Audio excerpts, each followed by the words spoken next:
مش قادر، جعان. انا جعان من بعد العشاء اصلا، بس كنت بكابر نفسي في صاروخ صدق بتاع وسط البلد واتنين كبده كمان، يا سلام والله. وانا كمان، بس تخيل بقى كميه الدهون اللي فيه ده. احنا كده بقى نطلب بيتزا مشكل لحوم على جبنه. بيتزا الساعه 12 يا مفتري؟ ده احنا نودع بقى وزننا على الميزان. وانت ما انتش فاكر لما الدكتور قال الجبنه بترفع الانسولين؟ طب بص بقى، في صينيه كنافه في التلاجة بالبيستاشيو، تعالى بقى نطلعها وندفيها في الميكروويف ونبدا ناكل.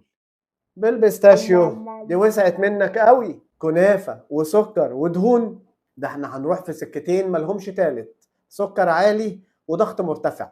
طب انت مقفلها في وشي ليه طيب؟ طب يا عم تعالى نعمل كوبايتين شاي بلبن ونحليهم بعسل، اهو دايت اهو. ونجيب بقى كده حتتين بقسماط ونبدأ نسقي.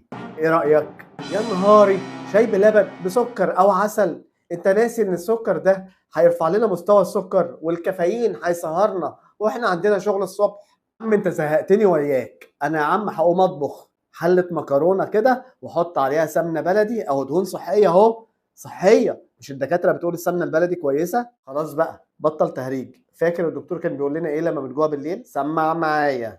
الجوع اللي بيبقى بعد الساعة 10 بالليل غالبا بيبقى عطش او زهق. ما انت مش متابع دكتور محمد حسنين؟ يعني يا اخويا نشرب بقى ميه ونسكت؟ هو ده بقى حل مؤقت بس. هنجرب كوبايه ميه في الاول، لو لسه جعانين هناخد كوبايه زبادي او ثمره فاكهه. بس بلاش نتهور ونرجع نندم، ده مفيش غير ميه في التلاجة عندنا اصلا. امال الكنافه بقى راحت فين؟ لا ما انا اكلتها. انا هصور الاكل اللي انت اكلته هبعته للدكتور عشان يعرف قد ايه انا بعاني معاك. جوع نص الليل. لو جعت من بعد الساعه 12 بالليل تبدا تاخد كوبايه ميه وتستنى 10 دقائق.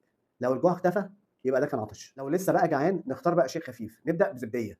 خدت الزبادي استنى شويه، حسيت بعدها بربع ساعه انك جعان، خد ثمره فاكهه واحده. وما تنساش ان النوم الصحي مفيد جدا للجسم، فيا ريت بقى تنام بدري وما تسهرش. وبلاش تهور بالليل. دكتور محمد حسنين، استشاري تغذيه علاجيه.